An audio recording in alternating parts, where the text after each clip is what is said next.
Hello दोस्तों, नमस्कार। आप सभी का स्वागत है वीकेंड गुरुजी के अंदर। आप लोग सब जानते हो कि आज का हम करंट जी के जो क्वेश्चन है वो बताएंगे आप लोगों को। तो चैनल को लाइक शेयर सब्सक्राइब जरूर कर दीजिएगा।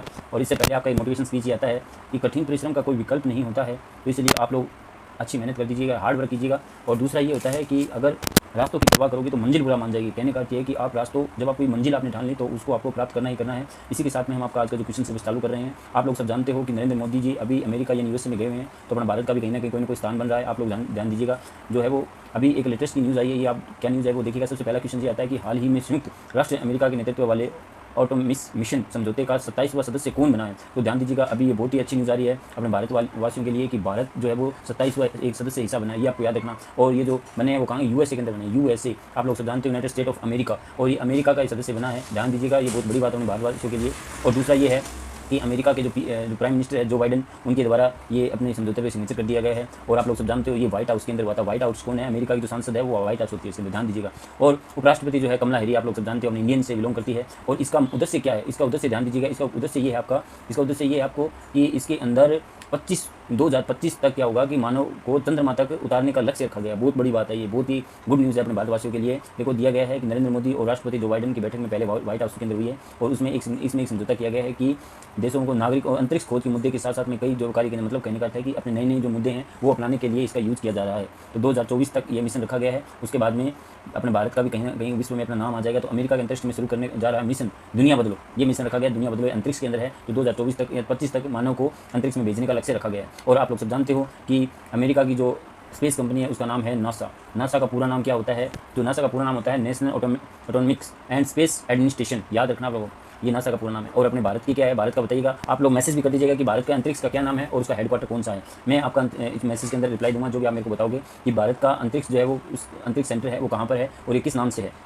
दूसरा ये क्वेश्चन रखा गया कि हाल ही में चीन ने एक देश में जिसमें भी परमाणु ऊर्जा संयंत्र स्थापित करने के लिए समझौता किया गया है। दोस्तों ये भी एक बहुत ही एक तरह से बैड न्यूज़ मानो या गुड न्यूज़ मानो। कारण ये है कि चीन जो है वो एक और गलत काम करने जा रहा है। वो गलत काम ये होता है कि परमाणु संयंत्र स्थापित कर रहा है। और वो कहाँ पर कर रहा है, आप लोग सब जानते हो। ये सारे संयंत्र कहाँ पे होते हैं, पाकिस्तान में होते हैं। याद रखना, पाकिस्तान के अंदर ये परमाणु संयंत्र हो रहे हैं। और पाकिस्तान की राजधानी आप लोग सब जानते हो इस्लामाबाद है। और इसका पीएम जो है प्राइम मिनिस्टर है नवाब शरीफ, आप ये भी जानते हो। और चीन जो है वो आप लोग सब जानते हो कि चीन अभी जो है वो आर्टिफिशियल सूर्य भी बनाया है, यानी चीन के द्वारा आर्टिफिशियल सन स्थापित किया गया है। तो ये भी एक तरह से बहुत ही गोल्डन अपॉर्चुनिटी है। और साथ में चीन की जो राजधानी है वो बीजिंग है, ये भी आपको याद रखना है। आपसे पूछ ले कि चीन की राजधानी कौन सी है, तो ये बीजिंग है। याद रखना आप लोग, भूलना नहीं है। देखो ये देखो, चीन ने पाकिस्तान में परमाणु संयंत्र स्थापित करने में समझौता कर दिया। ये जो है, ये आप जो सिग्नेचर देख रहे हो, ये जो है आपके ये चीन के फ्लैग है और ये पाकिस्तान का है। तो ये आप सर में दोनों समझौता कर रहे हैं और परमाणु संयंत्र स्थापित करेंगे, हथियार वगैरह बनाएंगे। आप लोग सब जानते हो इस प्रकार के काम कर रहे हैं। और नेक्स्ट क्वेश्चन आपके सामने आता है कि हाल ही में ओलंपिक दिवस 2023 कब बनाया गया है। बहुत ही अच्छा क्वेश्चन है। ओलंपिक 2023 कब बनाया गया है दोस्तों? 23 जून को जो है वो ओलंपिक दिवस मनाया जा रहा है। 23 जून को याद रखना आप लोगों को, ये एग्जाम में आता है। 23 जून को एक और दिवस मनाया गया है। आप कमेंट में बताइएगा कौन सा दिवस मनाया गया है। देखिएगा ये 23 जून को मनाया जा रहा है ओलंपिक दिवस। इस बार की थीम क्या है, वर्ल्ड ओलंपिक डे। इसकी थीम याद रखना, एग्जाम के अंदर आता है कि ओलंपिक की जो थीम है वो क्या नाम से बनाई गई है, ये भी आपको याद रखना। तो वर्ल्ड ओलंपिक डे इस नाम से इसकी थीम बनाई गई है।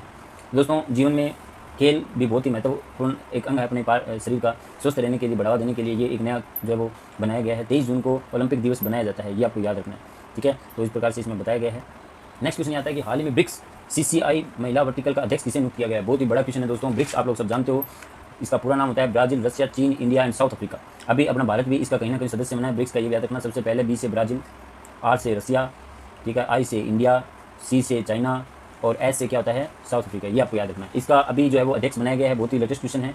एक महिला के द्वारा इनका अध्यक्ष बनाया गया है। उसका नाम है रूबी सिन्हा। याद रखना क्या नाम है उसका, रूबी सिन्हा इसका पूरा नाम है। और इसके बारे में हम आपको आगे भी बताएंगे डिटेल से। लेकिन फिलहाल ये याद रखना, ब्रिक्स जो है वो उन्हें एक अध्यक्ष बनाया गया जिसका नाम है रूबी सिन्हा। ओके, और अभी रूबी सिन्हा की आपको फोटो दिखा दी जाती है। ये रूबी सिन्हा बनी है, ब्रिक्स CCI की भी अध्यक्ष बनी है। याद रखना, ये जो है महान आपको लेडी नजर आ रही है, ये ब्रिक्स की जो है वो अध्यक्ष बनी है। बहुत ही धन्यवाद के पात्र है ये, ठीक है।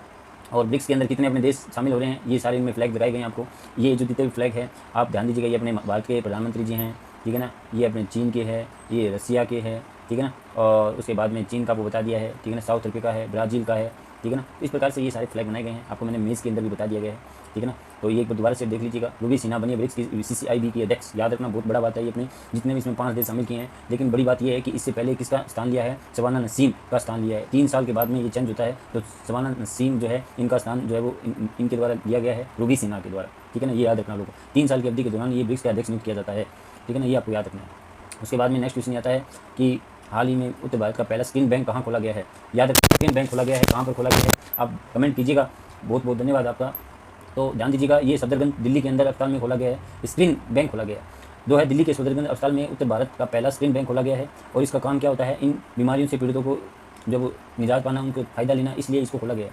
ये याद रखना आप लोगों को, ठीक है ना। तो वर्तमान में देश के 16 स्क्रीन बैंक खोले गए, महाराष्ट्र में 7 है, चेन्नई में 4 है, कर्नाटक में 3 है और एमपी के अंदर, उड़ीसा के अंदर एक स्क्रीन बैंक खोला गया है। याद रखना, सफदरगंज में खोला गया है, उत्तर भारत का पहला स्क्रीन है। दोस्तों ये बहुत ही काम मतलब महत्वपूर्ण है, ये स्क्रीन बैंक के नाम से खोला गया, न्यू दिल्ली के अंदर इसका हेडक्वार्टर है। याद रखना, त्वचा के लिए ये बहुत ही महत्वपूर्ण है। त्वचा की अगर कोई प्रॉब्लम आ जाती है तो इसके लिए ये खोला गया है, तो न्यू दिल्ली का इसका राइट आंसर डी रहेगा, ये भी याद रखना आपको, ठीक है। तो ये सफदरगंज में खोला गया है, आपको हमने बताया है, ठीक है। तो इस प्रकार से हमने आपको आज के करंट जी के क्वेश्चन बताया है। आप चैनल को लाइक शेयर सब्सक्राइब जरूर कर दीजिएगा और जितने भी आप लोग कमेंट करेंगे उसका हम रिप्लाई देते रहेंगे और आप लोगों का सहयोग से ये चैनल आगे बढ़ता रहेगा। धन्यवाद।